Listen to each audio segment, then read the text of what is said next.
Welcome to the Jaipuria podcast. आज हमारे साथ हैं none other than doctor Himanshu Vajpayee, known writer, known poet. दास्तान गोई जो लखनऊ का लॉस्ट आर्ट था नरेशन का, उसको उन्होंने रिवाइव किया है। इन्होंने बुक्स लिखी हैं, इन्होंने लिखा है किस्सा किस्सा लखनऊ हुआ, इसमें इन्होंने लखनऊ के अजब गजब किस्से की स्टोरी सुनाई है। एंड आज वो हमारे साथ Jaipuria institute of management Lucknow में हैं, अपने इंसाइट्स हमारे स्टूडेंट्स के साथ शेयर करने के लिए एंड वर्ल्ड एट लार्ज से अपनी बातें डिस्कस करने। Welcome to the show. बहुत शुक्रिया सर मुझे बुलाने के लिए, थैंक यू। तो हिमांशु जी, आपके साथ स्टार्ट इस सवाल से कि आपको इंस्पिरेशन कहाँ से आया, जो आपका इतना इंटरेस्ट है कल्चर में। और जैसे आप देख रहे हैं आज के दौर में धीरे धीरे लोग ज़्यादातर जैसे मैनेजमेंट इंस्टीट्यूट है या इंजीनियरिंग, ज़्यादातर टेक्निकल एजुकेशन की तरफ जा रहे हैं। इस दौर में आप 90s 2000s में ग्रो किए होंगे, आपको ये कल्चरल इंक्लिनेशन कैसे डेवलप हुआ? तो हमारा जो रुझान बना लखनऊ की तरफ, उसके पीछे बहुत सारे लोग हैं, बहुत सारी शख्सियात हैं। जब हम बड़े हो रहे थे तो लखनऊ के फलक पर बहुत सारे लोग छाए हुए थे और हम पूरे बचपन जिनके असर में रहे और अब भी जिनके असर में हैं, तो उनमें अगर मैं कुछ का नाम लूँ तो सबसे पहले पद्मश्री योगेश प्रवीण, जो लखनऊविद थे, लखनऊ पर लिखते थे, लखनऊ के आशिक थे। उन्हें पद्मश्री भी इसी काम के लिए मिला। उनको जब मैंने पढ़ना शुरू किया बहुत कम उम्र से, तब मुझे ये पता चला कि लखनऊ पर लिखना कितना हसीन हो सकता है और लखनऊ का चस्का हमें उन्होंने लगाया। तो हमेशा हम कहते हैं कि हिमांशु वाजपेयी को हिमांशु लखनऊआ योगेश जी ने बनाया। फिर मसलन कमाल खान साहब थे एनडीटीवी में, एनडीटीवी के रिपोर्टर थे यहाँ। उनके पास जो ज़बान थी, जो लहजा था, जो बयान था, उसमें लखनऊ घुला हुआ था। तो कमाल सर का वो जो लहजा है, उनकी वो जो शीरीनी है, वो मेरे कानों में अब भी गूंजती है। और वो खुद में भी सरापा लखनऊ थे, वो बजाते खुद लखनऊ थे। तो उनकी जो रिपोर्ट्स होती थी, वो इतनी कशिश उन रिपोर्ट्स में होती थी कि हमें ये महसूस होता था कि अगर लखनऊ से कोई सहाफ़त करे, कोई रिपोर्टिंग करे, तो इसी अंदाज में करनी चाहिए। तो वो बहुत बड़ी इंस्पिरेशन थे, यानी वही इंस्पिरेशन थे मेरे जर्नलिज़म में आने की। और उनका ख़ास तौर पर जो पीस टू कैमरा जो पीटीसी हुआ करती थी, वो बहुत ज़बरदस्त हुआ करती थी कि पूरी रिपोर्ट उन्होंने की और फिर आखिर में समअप करने के लिए कोई शेर सुना दिया या कोई जुमला कह दिया या कोई कविता पढ़ दी। उनका ख़ास अंदाज़ था, तो वो हमारे अंदर भी आया। और ये एक जगह से, और योगेश जी का मैंने जिक्र किया, उनका एक कॉलम था एक अखबार में, धरोहर में वो लिखते थे और आखिर में जब कॉलम ख़त्म करते थे तो एक शेर दे दिया करते थे किसी उस्ताद का, बहुत उम्दा। तो ये जो अंदाज़ था कि बात को शेर पर ख़त्म करने का अंदाज़, ये इन दोनों से मुझे मिला। और फिर ये लगा कि अगर शायरी गुफ्तगू में शामिल हो जाए तो गुफ्तगू निखर जाती है। और उस दौर में और भी लोग ऐसे थे, जब हम बड़े हो रहे थे हमारे आसपास के, जो गुफ्तगू करते थे तो बहुत शायराना करते थे। तो उनके इस अंदाज से हम बहुत चमत्कृत रहे, उन सारे लोगों के, कि जो बात करते थे तो बात बात में शेर सुनाते थे। तो फिर जिसको आप बहुत आइडलाइज करें, जिसके आप बहुत परस्तार रहें, जिसके असर में रहें, कुछ कुछ आप उन जैसे बनने की कोशिश करते हैं। तो उस सिलसिले में कुछ चीज़ें हमने भी कोशिश की कि हम में आ जाएं, तो वो कोशिश आज तक जारी है। तो इसमें आपने हिंदी एंड उर्दू दोनों में एक्सपर्टीज़ पाई है, तो आपकी कैसी जर्नी रही इन लैंग्वेजेस को सीखने की? एक्सपर्टीज़ तो मैं क्या कहूँ कि मैंने पाई है, क्योंकि मैं ये कह नहीं सकता। मैं ये कहता हूँ कि मैं ये कहता हूँ कि मैंने दोनों से इश्क किया है। मुझे हिंदी से भी बहुत प्रेम है और मुझे उर्दू से बेपनाह मोहब्बत है। बल्कि मैं लखनऊ का एक मतलब ये भी मानता हूँ कि लखनवी वही है कि जो उर्दू पर भी अधिकार रखता हो और हिंदी से भी प्यार करता हो। लखनऊ तो इसी मेल जोल का नाम है। अगर कोई ये समझता है, बल्कि इसमें एक और इजाफा मैं करना चाहूँ तो हिंदी और उर्दू के अलावा अवधी जी का भी प्रस्तार। लखनऊ का बहुत सारे लोग ये मतलब निकालते हैं कि सिर्फ वो रवेल की फिल्मों में जैसी उर्दू बोली जाती थी उस तरह की उर्दू होनी चाहिए कोई लखनऊ का है तो। बहुत सारे लोग जो उर्दू से थोड़ा दूर दूर रहते हैं, गुरेज़ा रहते हैं, वो ये कहते हैं कि हिंदी आनी चाहिए, हिंदी पर ही जोर देते हैं। और जिनको ये दोनों आती हैं, जो दोनों को मानते हैं, वो अवधी को कहीं बिसरा देते हैं। तो मेरा ये कहना है अवध की लोक भाषा तो अवधी ही है, लखनऊ की लोक भाषा तो अवधी है। तो ये तीनों ज़बानें आपके इस पूरे सफ़र में आपके साथ, आपके हमरा रहनी चाहिए। अलग अलग भाषाएं जानना, मतलब अलग अलग कल्चर्स को जानना, उनके कॉम्बिनेशन से नए नए कल्चर्स बने। तो आपको लगता है लखनऊ में एक कॉस्मोपॉलिटन स्पिरिट है? जैसे कि ज़्यादातर लोग शहरों को कॉस्मोपॉलिटन मानते हैं, जहाँ पे बाकी शहरों से बहुत लोग माइग्रेट करके आ रहे होते हैं, और वो जनरली उनका साइन होता है कि वहाँ पे रैपिड इकोनॉमिक डेवलपमेंट हो रहा है। पर हमको जैसे लगता है, जैसे हमारी राय है कि लखनऊ में एक कल्चरल कॉस्मोपॉलिटनिज्म है जो इकोनॉमिक कॉस्मोपॉलिटनिज्म को बीट करता है। आपकी क्या है? ये बहुत बारीक बात है, मुझे बहुत खुशी है कि आज आपने ये बात कही मुझसे, क्योंकि ये मेरे मन की बात है जिसको पुख्तगी देने वाले बहुत कम लोग हमें मिले। मुझे बहुत खुशी हुई कि आपने बात कही। मैं कहना ये क्यों चाहता हूँ, आपकी बात को आगे बढ़ाऊँ तो बिल्कुल सही बात की कि यहाँ पर एक कल्चरल कॉस्मोपॉलिटन एक फ़िज़ा है, और जो कि बहुत पहले से है। अब मैं उसको उदाहरण से बताता हूँ। अमृतलाल नागर गुजराती थे, पैदा हुए थे आगरा में, गोकुलपुरा में। लखनऊ आए, लखनऊ को इस तरह अपना लिया कि लखनऊ आज उनके बिना अधूरा है। केपी सक्सेना बरेली में पैदा हुए, लखनऊआ बने तो ऐसे बने कि लखनऊ का जिक्र जो है उसमें केपी सक्सेना के तंज़ो मिज़ाज का इत्र शामिल है। बेगम अख्तर फैज़ाबाद की थी, अख्तरी बाई फैज़ाबादी, लेकिन जब भी लखनऊ की तहज़ीबी फ़िज़ा का जिक्र होगा तो बेगम अख्तर का जिक्र ज़रूर होगा। मजाज लखनवी रुदौली के थे, असल में वो मजाज रुदौलवी थे। लखनवी तो हम लोग यूँ ही कह देते हैं बेख्याली में, असल में वो मजाज रुदौलवी थे। लेकिन लखनऊ आए, लखनऊ पर नज़में कहीं, लखनऊ से बेशुमार मोहब्बत की, और लखनऊ वालों के पास उनके बहुत किस्से हैं। तो ऐसे तमाम लोग थे। राधा कुमुद मुखर्जी बहुत बड़े आदमी, टेडी सिंह बाबू बाराबंकी के थे, लेकिन आज लखनऊ का पर्याय है, लखनऊ इतराता है उन पर। तो इस तरह से तमाम लोग, मीर अनीस फैज़ाबाद के थे। तो ये सारे लोग जो थे ये बाहर से लखनऊ आए, लेकिन या इनका मूल कहीं का था, लेकिन जब ये लखनऊ के आए तो इस कदर लखनऊ के हो गए, लखनऊ ने इन्हें ऐसे अपनाया और इन्होंने लखनऊ को ऐसे अपनाया कि दोनों एक में घुल मिल गए, रच बस गए। ये बहुत ख़ास बात है।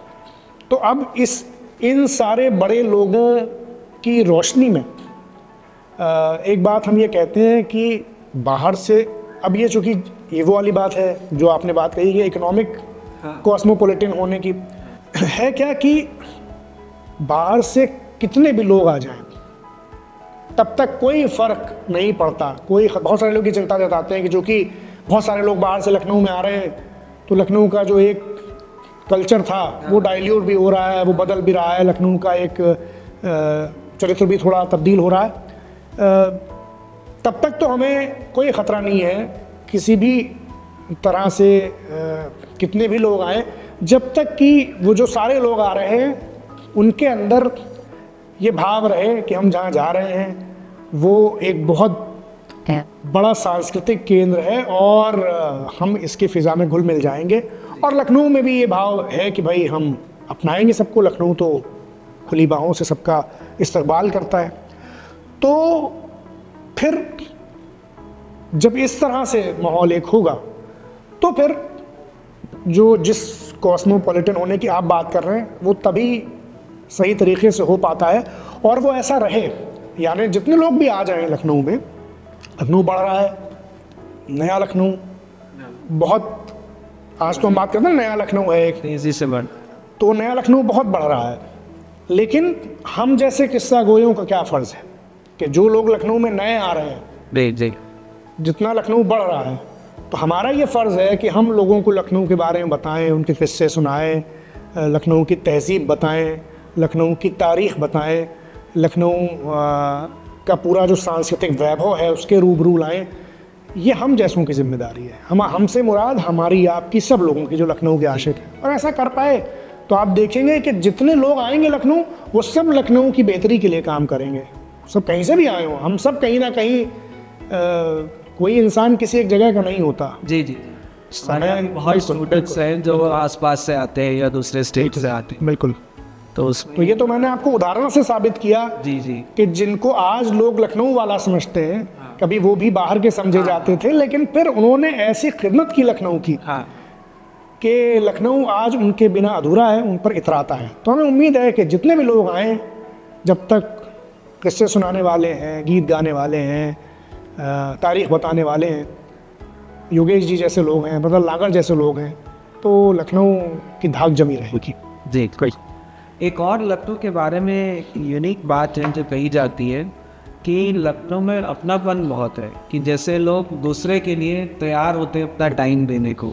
अब जैसे जितना वर्ल्ड डेवलप होता जा रहा है आर्थिक सेंस में, उधर वहाँ पे लोग टाइम और भी कम देते हैं दूसरों को। जैसे यूरोप की कंट्रीज़ है, इन जगह जैसे लोनलीनेस की काफ़ी बात होती है, और हमारे टियर 1 सिटीज़ हैं, वहाँ पे धीरे धीरे सेंस ऑफ कम्युनिटी कम हो रहा है। तो आपको लगता है लखनऊ में एक ये ख़ास बात है कि हम जैसे दूसरे से कहते हैं कि आप पुराने शहर जाएं और गाड़ी पार्क कर रहे हो तो 4 लोग अपने ठेले छोड़ के आ जाएंगे आपकी मदद करने की, गाड़ी तुम्हारे और आपसे बातचीत शुरू कर। बिल्कुल सही बात। कुछ कल्चर्स में इसको नेगेटिवली दिया जाता है, बट हमारे इसको सेलिब्रेट किया जाता है, और वो सच भी है, क्योंकि लखनऊ एक तो पहले आपका शहर है, जी जी तो सामने वाले की सहूलत को अपनी सहूलत पर तरजीह दी जाती है। हत्ता कि चाहे हम खुद परेशान हो जाएं, लेकिन हम अगर हमारा कोई अजीज़ है, सामने वाला है, तो हम कोशिश करेंगे कि वो सहूलत में रहे। दूसरा, लखनऊ अड्डेबाजी का शहर है, ये महफिलों का शहर है। यहाँ तन्हाई को सिर्फ वहाँ अहमियत दी जाती है जो काम तन्हाई के हैं, लेकिन बाकी तो ये शहर महफिलों का है, अड्डेबाजी का है, कि लोग बैठे हुए हैं और बात से बात निकल रही है और किस्से पे किस्सा चल रहा है और चाय पे चाय आ रही है और दौर पे दौर चल रहा है। तो ये अब लखनऊ का चरित्र बहुत बदल रहा है। ज़माना लखनऊ क्या है अभी, ये ज़माना तेज़ी का ज़माना है।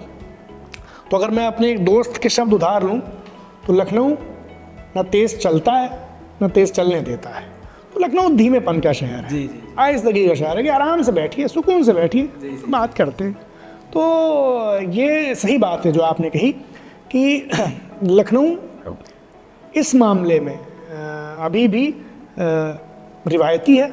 और एक तरह से जो दूसरी बात आपने की कि बहुत विकास हो रहा है, ग्रोथ हो रही है, एक आधुनिक रोशनी भी आ रही है, तो उससे एक आधुनिकता का जितना वैभव है वो भी हमारे पास है। तो लखनऊ इस मामले में खुशकिस्मत है कि यहाँ एक ओल्ड वर्ल्ड चार्म भी है, एक रिवायती एहसास भी है, और एक नएपन की समृद्धि भी है। तो ये दोनों चीज़ों को लखनऊ ने बहुत बेहतर तरीके से बैलेंस किया हुआ है। जी जी। और अगर एजुकेशन सिस्टम की बात करें, क्योंकि हम जैसे मैनेजमेंट इंस्टीट्यूट है, तो आपको लगता है कि जो क्या आपको कोई सजेशंस या आपकी कोई ऑब्जर्वेशंस एजुकेशन सिस्टम बारे में, क्योंकि हमारी चर्चा हुई थी पहले आपने? मुझे ऐसा लगता है डॉक्टर साहब कि एक तो पढ़ाई पर हमारे यहाँ जोर बहुत है, होना भी चाहिए, क्योंकि हमारी आबादी इतनी बड़ी है कि हर माँ बाप को ये फिक्र रहती है कि उनका जो बच्चा है, उनकी जो औलाद है, वो उनसे आगे बढ़े, बेहतर करे ज़िंदगी में। तो क्या होता है कि, और हमारे यहाँ कॉम्पिटिशन बहुत है, चूँकि दावेदार बहुत हैं, संसाधन कम है और दावेदार ज़्यादा हैं, तो उस चक्कर में बहुत एक कॉम्पिटिटिव फिज़ा रहती है। तो उसमें क्या होता है, कई बार प्रेशर में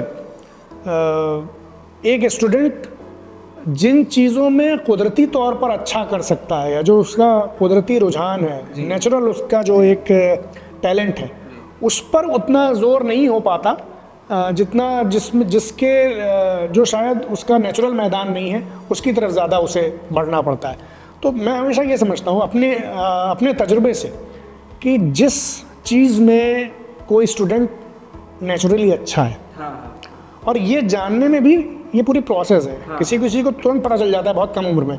सचिन को बहुत बचपन में पता चल गया कि वो क्रिकेट में अच्छे हैं, तो फिर सचिन बने। कुछ लोगों को बहुत बाद में ये पता चलता है कि आखिरकार वो किस चीज़ में अच्छे हैं जी, क्या उनका नेचुरल एक रंग है। और कुछ लोगों को तो ज़िंदगी भर पता नहीं चलता, हाँ वो बने होते हैं किसी और काम के लिए और कोई और काम करते रहते हैं, या कुछ लोगों को पता चल जाता है लेकिन वो इतने बदकिस्मत होते हैं कि अब वो कोई और काम कर रहे हैं, उन्हें पता है कि उनका मन कहीं और लग रहा है लेकिन मजबूरी ऐसी है या वक्त निकल चुका है। तो मेरा हमेशा ये समझना रहा है जब भी मैं स्टूडेंट से बात करता हूँ कि कोशिश इंसान ये करे, क्योंकि आजकल तो ये अच्छाई भी हुई है कि बहुत सारे दूसरे करियर ऑप्शंस भी हैं। जैसे हम दास्तान गोई करते हैं प्रोफेशनली फुल टाइम। जी जी, जब हमने शुरू किया था तब ऐसी फिजा नहीं थी, लेकिन आज इतने सालों के बाद अब एक फुल टाइम करियर ऑप्शन है। तो मुझे लगता है जिसमें इंसान अच्छा हो कुदरती तौर पर उसे वहाँ जाने की कोशिश करनी चाहिए और अपनी तैयारी भी उसी तरफ रखनी चाहिए, तब वो ज़्यादा कामयाब होगा। हाँ, आप मछलियों को जज नहीं कर सकते कि बिल्कुल, पेड़ पे चढ़ सकती हैं या नहीं, इस बात पे नहीं जज कर सकते। बिल्कुल सही बात है। आपने इसके बारे में आपका क्या व्यू है? ये जो हमारा जो मैंने आपको शुरू में भी कहा था कि जैसे कल्चरल एस्पेक्ट की तो इम्पोर्टेंस है, हमने कल्चरल कॉस्मोपॉलिटनिज्म की बात की, लेकिन ये जो आप कह रहे हैं कि स्टूडेंट का जो कुदरती स्किल है, जो उनका नेचुरल एबिलिटी है, उसको डिस्कवर करने में आपको लगता है कि टेक्निकल एजुकेशन के साथ साथ थोड़े कल्चरल एजुकेशन जो इंट्रोड्यूस हुए हैं, जैसे हम लिबरल आर्ट्स हमारे यहाँ होता है जिसमें हम फिलॉसफी पढ़ाते हैं, साइकोलॉजी पढ़ाते हैं, सोशियोलॉजी पढ़ाते हैं स्टूडेंट्स को, तो आपको लगता है कि इन आर्ट्स वाले डिसिप्लिन से भी इंसान अपना नेचर बेटर एक्सप्लोर करने का क्या अहमियत रखता है? क्योंकि आज की डेट में जैसे अगर आप कहें कि हम जैसे आप जो करते हैं फॉलोइंग, बहुत कम लोग फील कर पाते हैं उसके लिए, ज़्यादातर एक होता है कि हमें 9 to 5 जो है कॉर्पोरेट वर्क करना है। बिल्कुल, तो आपने सही कहा। ये जो जितनी स्ट्रीम्स हैं, जो लिबरल आर्ट्स की स्ट्रीम्स हैं, इनमें कई बार क्या है, ये बहुत बारीक मनोभाव को पकड़ने की क्षमता रखती हैं। एक इंसान की जो आंतरिक भावभूमि है उसको छूने की क्षमता रखती हैं, या इन सारे जो ज्ञान के जो अनुशासन हैं उनको पढ़ते हुए इंसान के अंदर की फिज़ा का अंदाज़ा पढ़ने वाले सीखते हैं। तो होता है ये जो आप कह रहे हैं कि इस जर्नी में कई बार इंसान खुद को बेहतर समझ पाता है। लिटरेचर एक शेर जैसे है, कोई किसी शायर का, वो एक शायर ने कहा 300 साल पहले, लेकिन 300 साल बाद किसी 25 साल के लड़के को अगर वो शेर उसी शिद्दत से अच्छा लग रहा है, तो इसका मतलब ये है कि उस शेर में वही एहसास है जो 300 साल पहले उस शायर ने महसूस किया था और आज ये 25 साल का लड़का महसूस कर रहा है। तो ये बहुत बड़ी एक क्षमता है पूरे इस कला और साहित्य की दुनिया में। तो इस जर्नी में कई बार इंसान को वो एक ठिकाना मिल जाता है कि वो खुद को बेहतर समझता है और फिर आगे अपनी जर्नी कर सकता है। तो ये सही बात है, ऑल राउंड एजुकेशन। बिल्कुल बिल्कुल बिल्कुल। और फिर इसमें एक और चीज़ है, कई बार ये हमें क्या पसंद है, क्या हमारे लिए नेचुरली ठीक है, कई बार हमें ये ऐसे भी पता चलता है जब हमारे पास पॉजिटिव लोग होते हैं, यानी जब हमें सुनने वाले, समझने वाले, हमारे पास घर में अच्छा माहौल है, हमारे वालिदैन माता पिता अच्छे हैं या और परिवार में जो लोग हैं वो अच्छे हैं, वो हमें हमारा स्पेस देते हैं, हमें सुनते हैं, हमें हमारे मोराल को बढ़ाते हैं, और हमारे जो दोस्त हैं, हमारा जो फ्रेंड सर्किल है वो हमें तवज्जो देता है, हमें सुनता है, हम टाइम बिताते हैं उनके साथ। तो कई बार इस प्रोसेस में भी आपको समझ में आ जाता है कि कई बार आपको खुद पे यकीन नहीं होता है, लेकिन आपका कोई दोस्त होता है जो आपसे कहता है ये करो, ये बहुत अच्छा है, और ये तो तुम बहुत बढ़िया करते हो, ये तो कोई नहीं करता तुम्हारे जैसा।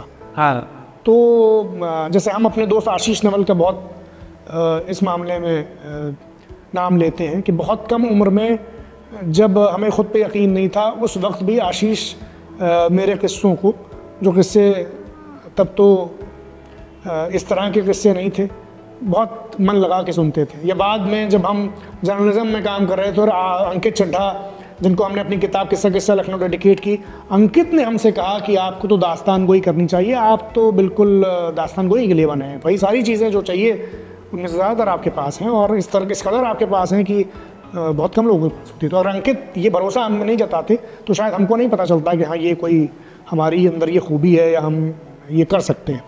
तो कई बार आपके आसपास के माहौल का भी बहुत योगदान होता है। मित्र आईने की तरह होते हैं। बिल्कुल। अच्छा, तो आपका कोई मैसेज है हमारे मैनेजमेंट स्टूडेंट्स के लिए, यंग पीढ़ी के लिए? मेरा मैसेज जो था बेसिकली वो पिछले सवाल के जवाब में आ गया था कि मैनेजमेंट की पढ़ाई तो एक पढ़ाई है जो ज़िंदगी में भौतिक तौर पर बहुत काम आने वाली है, लेकिन वो एक डेडली कॉम्बिनेशन होगा जब आप मैनेजमेंट की पढ़ाई जो आपने विधिवत की है, आपने उसका शास्त्र पढ़ा है, उस मैनेजमेंट की पढ़ाई को आप उस मैदान में अप्लाई करें जो आपके मन का आंतरिक मैदान है, जहाँ आप रूहानी सुकून पाते हैं। तो ये जो कॉम्बिनेशन होगा कि हमारे पास एक नेचुरल टैलेंट है, उस दिशा में बढ़ भी रहे हैं, और हमारे पास उस टैलेंट तो एक चीज़ होती है, लेकिन टैलेंट के साथ एक तैयारी भी एक चीज़ होती है। नहीं जी, टैलेंट के साथ उस टैलेंट को निखारने के क्या संसाधन है, क्या तरीक़े हैं, क्या माहौल है, क्या करना पड़ेगा, ये सब अगर मालूम हो तो ये भी एक चीज़ है। तो मैनेजमेंट की पढ़ाई बहुत इंपॉर्टेंट पढ़ाई है आज की डेट में। ये असल में क्या है, ज्ञान के अनुशासनों में लगातार काम हुआ है ना, तो उससे ये शास्त्र निकल के आए हैं सारे के सारे। और जैसे जैसे ज़माना बदला है तो ये शास्त्र भी उस तरह से समय के साथ क्या चीज़ बहुत इफ़ेक्टिव होनी चाहिए, उस तरह से ये पढ़ाइयाँ ही बदली हैं।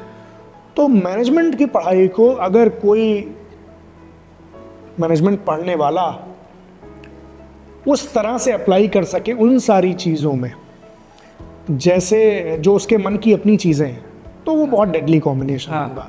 तो मुझे ये लगता है कि ऐसा करना चाहिए। साइकोलॉजी में भी होता है लेफ्ट ब्रेन राइट ब्रेन